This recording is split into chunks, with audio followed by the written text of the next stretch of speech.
Magandang araw po mga kabarangay. Welcome to our weekly Kapitan's Report. So, kamusta po tayo mga kabarangay? Sana lahat po tayo ay okay naman. No?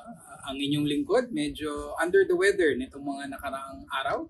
Kaya't medyo iba ang venue, no, ng ating report ngayong araw na to. Pero generally, sana lahat po tayo ay maayos naman ang kalagayan. No? Safe naman po tayo lahat. At sana ay nakakaraos naman sa mga araw na nagdaan.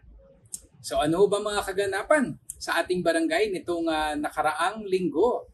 So unang-una po, no, ang business renewal sa lungsod ng Pasig ay extended po hanggang January 31, no, 2024. So again, inaanyayahan po namin ang ating mga business owners, no, na mag-facilitate na ng inyong mga business permits, no, barangay clearance. Nang sa ganun ay makaiwas po tayo sa mga penalties, no, at yung mga violations. No. So sana po ay tumungo na po tayo sa ating barangay hall. No. Nandirito pa rin tayo sa ating covered court na kung saan natin ginagawa ang ating renewal, no, para ma-accommodate ang dami ng mga pumupunta sa ating tanggapan. So to date, we have a little more than 3,900 na mga renewals and a little over na 100 na business entities naman na bago. No? So kahit papaano, no, may mga bago mga businesses na nagbubukas, nakakatuwa ho ito. Again, yung confidence ng business sector, business community na maghanap buhay sa Barangay San Antonio ay kitang-kita naman po natin. Pero yung ating renewal, no, wala pa sa kalahati halos ito. So inaanyayahan pa po natin yung ibang mga active business owners natin, no, business entities, no, na mag-renew na po tayo nang sa ganun ay ma-comply na po natin ang ating mga obligasyon sa ating pamahalaan. Siyempre nagpapasalamat ako sa ating mga compliant businesses, no, na talagang nag-facilitate na ng inyong mga barangay clearance at ng inyong mga business permit. At syempre ang aking pagpapasalamat din sa ating mga staff mula sa treasury, mula sa iba't ibang departments na tumutulong, at gayon din sa ating barangay council na talagang tumutulong para mas streamline ang proseso ng pagre-renew ng barangay clearance sa Barangay San Antonio. And we're also very happy to share na naging successful at makulay ang pagdiriwang ng 23rd Bambino Festival sa lungsod ng Pasig. So ito pong Bambino Festival ay pagdiriwang para sa Santo Niño, no, na alam naman po natin sa ating bansa ay ginagawa o isinasagawa sa iba't ibang mga lugar, mga probinsya. So dito sa Pasig City, meron din tayong own version ika nga ng Bambino Festival or Santo Niño Festival. So ang ating barangay, ang BSA, ay nakiisa sa Grand Parade, no, na kinabilangan ng mga iba't ibang mga parokya at gayon din all the 30 barangays of Pasig City. So syempre, no, hindi rin tayo nagpahuli. No? Meron tayong float na ginawa na nag-decorate din po tayo ng ating float para sa mahal na Santo Niño.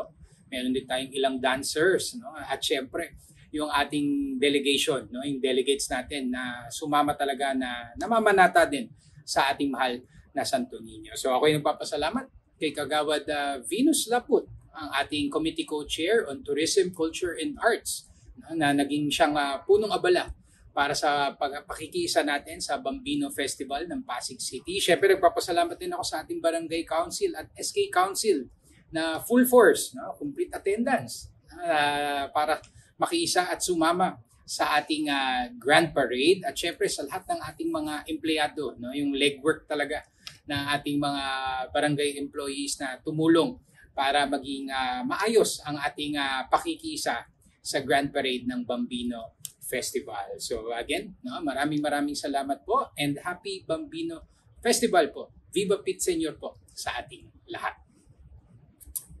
At syempre, no, sa Barangay San Antonio, tuloy-tuloy din po ang iba't ibang mga collaborations natin para po sa ating komunidad. At itong nakaraang linggo, halos puro mula sa academe ang ating mga collaborators na nakausap, nakasama para sa iba't ibang mga programa para sa ating komunidad. So unang-una na dyan, ang University of Asia and the Pacific, na kung saan po naimbitahan ang inyong lingkod para maging isang panelist sa kanilang isinagawa na Walkability Summit. So ang Walkability Summit ay isang inisyatibo ng UANP upang i-promote ang active transport and mobility sa ating hindi lamang sa ating komunidad, kundi sa buong bansa na rin.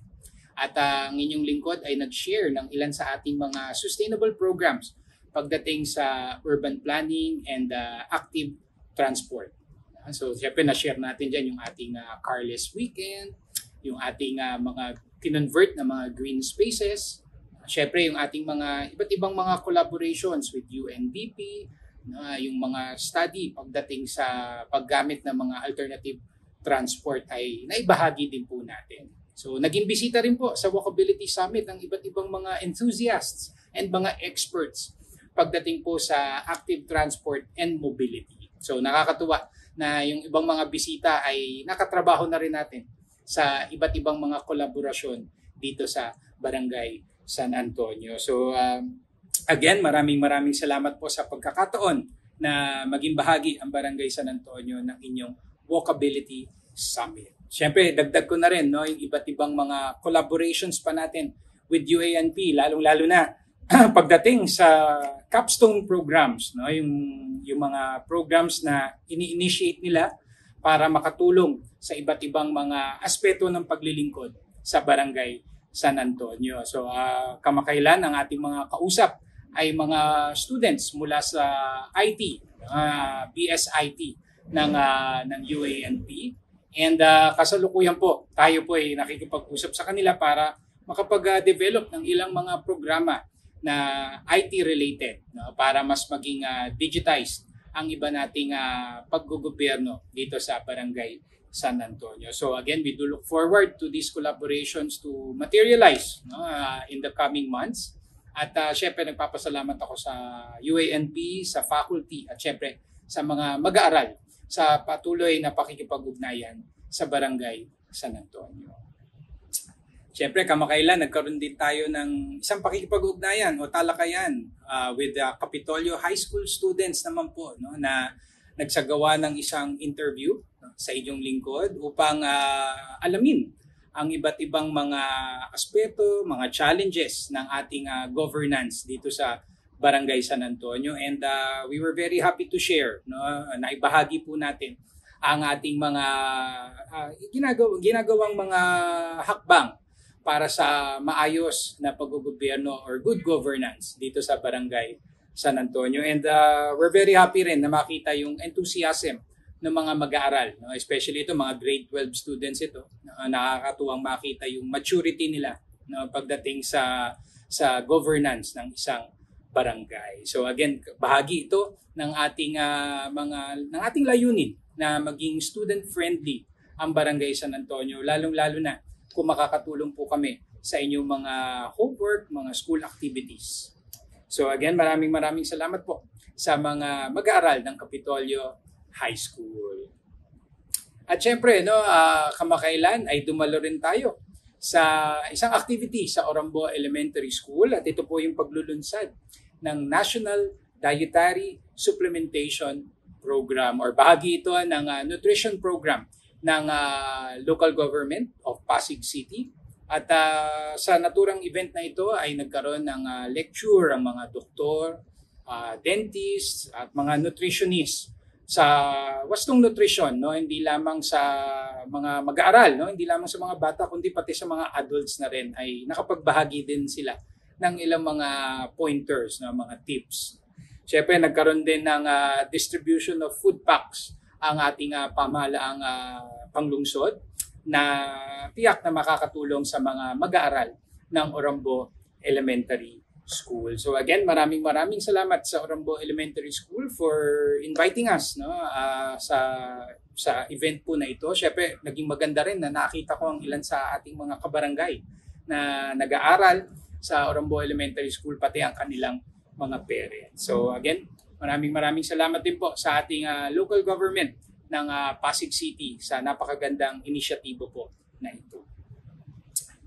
And no, ang Barangay San Antonio ay dumalo rin po sa isang Thanksgiving luncheon na hosted by Asian Development Bank or ADB. No? So sa mga familiar po sa ADB, no, yan po ay nasa Ortigas Center. No? Bagamat hindi na siya bahagi ng Pasig pero tanaw na tanaw mo siya mula sa ating barangay.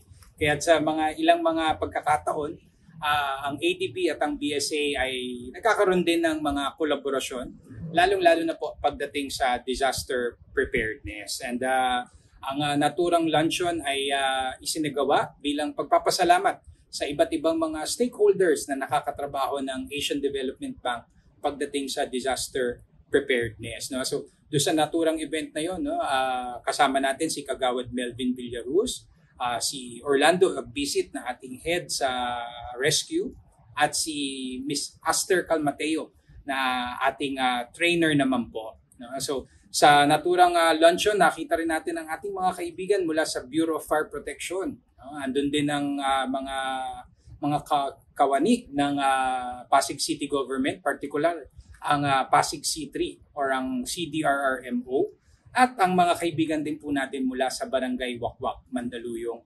City. So naging bahagi ang Barangay San Antonio sa ilang mga disaster preparedness activities and simulation drills ng Asian Development Bank, at masaya rin kami na naging bahagi din tayo ng kanilang training na isinagawa sa kanilang organisasyon. So again, kami nagpapasalamat sa ADB for having us, no? At we do appreciate the recognition na inyong inihandog para po sa amin. At syempre, no, dagdag ko na rin, no, pagdating sa disaster preparedness, ang Barangay San Antonio ay tuloy-tuloy na rin po sa ating mga coordination para sa paghahanda sa iba't ibang mga fire drills and evacuation drills na isasagawa sa ating barangay. And nabanggit ko na rin yun, no? Yung regular na mga programa pagdating sa disaster preparedness sa Barangay San Antonio, tuloy-tuloy pa rin po ang ating mga regular services and programs para po sa ating komunidad.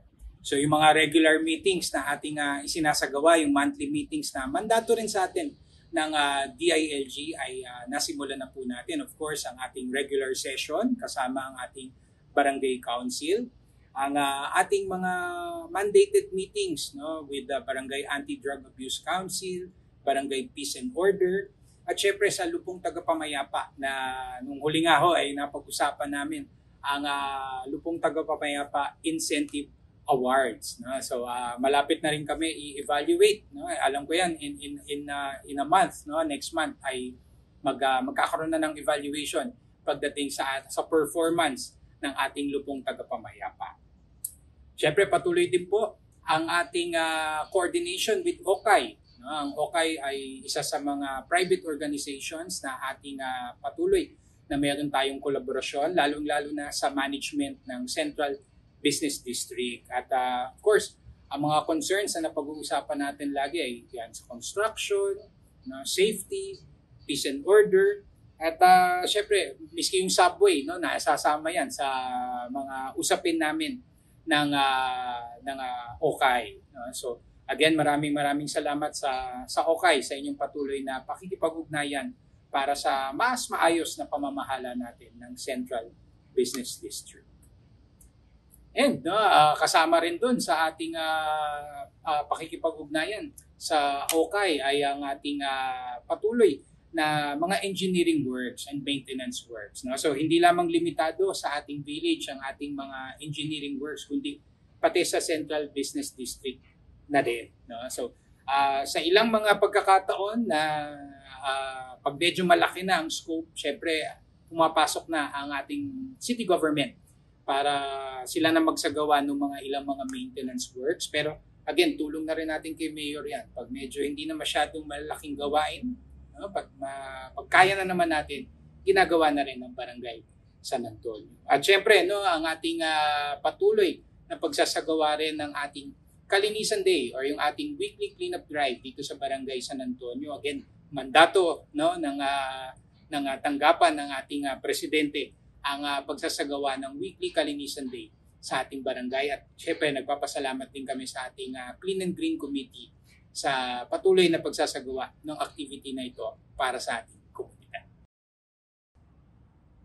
At ilang mga upcoming events naman po natin dito sa Barangay San Antonio. So unang-una po, magre-resume na po ang ating monthly Basura to Ayuda Day dito po sa Barangay San Antonio. So ito po yung ating monthly na waste exchange day din na isinasagawa dito sa ating komunidad. At syempre, dating gawin, no? Dito pa rin yan sa Garnet Road, no? Tapat ng Mega Plaza Condominium. At ito po ay gaganapin sa January 27, no? Saturday from 8 a.m. to 11 a.m. So sa ating mga suki ng ating Basura to Ayuda, no?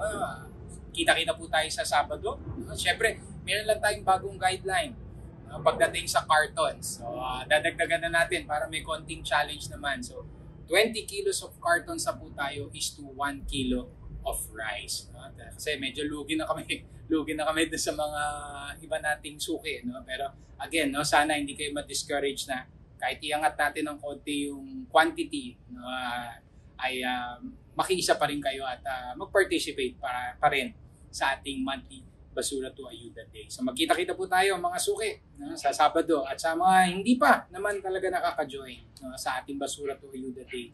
Sana, no, itong taong 2024 ang maging catalyst, no, para makibahagi na po kayo sa ating ginagawang monthly Basura to Ayuda sa Barangay San Antonio.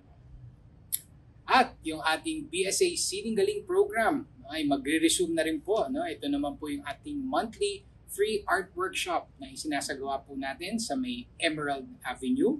So this Saturday na rin po ito, January 27, 9 a.m. to 11 a.m. naman po. So everyone is invited, no? Everyone is welcome to join. No? Libre po ito, wala tayong babayaran. No? Open to all ages din, no? mula bata hanggang senior citizen ay pwede pong mag-join sa ating free art workshop na isinasagawa. Of course, yung ating mga volunteer artists na muling magbabahagi ng kanilang mga talents, no, ay full force muli para sa ating pag-uumpisa na naman ng Sininggaling para po sa taong 2024. So sa ating mga suki rin, no, at mga hindi pa suki, no, at may pa lang magta-try ng ating BSA Sininggaling program, magkita-kita po tayo sa Sabado sa Emerald Avenue from 9 a.m. to 11 a.m. And ang ating Sangguniang Kabataan ng Barangay San Antonio, of course, led by SK Chairman Justin Garde, ay magsasagawa ng isang programa pagdating po sa financial education. So this is a 3-day financial education program. So libre po ito. And this is a collaboration ng ating BSA SK with the International Labor Organization. So ako'y nag-iimbita po sa inyo, hinihikayat po namin kayo, lalong-lalo na dito yung mga fresh grads, no? O kaya yung mga kakapasok pa lang sa kanilang first job. Talagang maganda po na maging bahagi po kayo nitong ating financial literacy program. No? Nang sa ganun ay meron din kayong konting gabay and tips kung paano tayo makakaipon, paano natin i-manage ang ating sweldo, no? Kung meron man tayong konting mga side hustle or racket, no, maidagdag din natin sa ating pang-araw-araw na mga pangangailangan. So, this will be on February 1 to 3. It's a 3-day seminar and it will be from 1 p.m. to 6 p.m. Dito po yan sa ating barangay hall gaganapin. So, limited slots lamang po ito, no, dahil din sa constraints ng ating venue.